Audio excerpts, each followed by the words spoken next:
தமிழ்நாடு, புதுச்சேரி சட்டப்பேரவை தேர்தலை முன்னிட்டு அனைத்திந்திய புரட்சித் தலைவர் மக்கள் முன்னேற்றக் கழகம் சார்பில் இரண்டாவது நாளாக இன்றும் விருப்ப மனு விநியோகிக்கப்படுகிறது. கழக உடன்பிறப்புகள் ஏராளமானோர் ஆர்வத்துடன் விருப்ப மனுவை பெற்று பூர்த்தி செய்து வழங்கி வருகின்றனர்.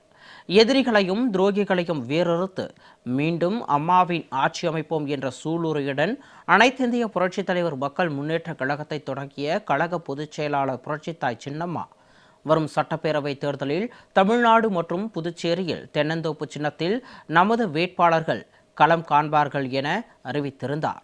இதனைத் தொடர்ந்து வரும் சட்டப்பேரவை தேர்தலில் கழகம் சார்பில் போட்டியிட விரும்பும் கழக உடன்பிறப்புகள் விருப்ப மனுவை பெற்று பூர்த்தி செய்து வழங்கலாம் என கழக பொதுச் செயலாளர் புரட்சித்தாய் சின்னம்மா அறிவித்தார்.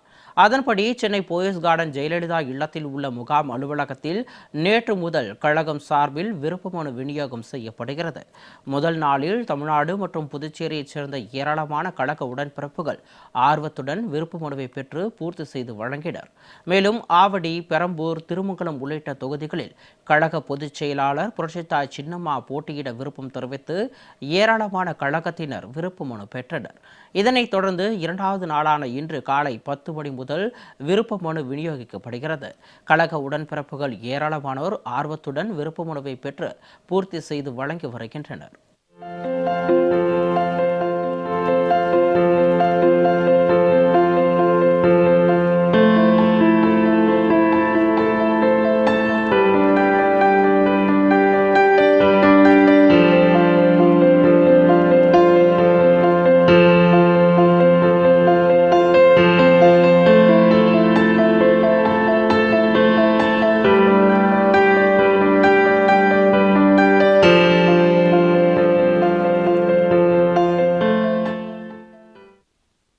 வரும் 22ஆம் தேதி ஞாயிற்றுக்கிழமை வரை அனைத்து நாள்களிலும் காலை 10 மணி முதல் இரவு 7 மணி வரை உரிய கட்டணத் தொகையை செலுத்தி விண்ணப்ப படிவங்களை பெற்று பூர்த்தி செய்து வழங்கலாம் என்றும் தலைமைக் கழகம் சார்பில் தெரிவிக்கப்பட்டுள்ளது.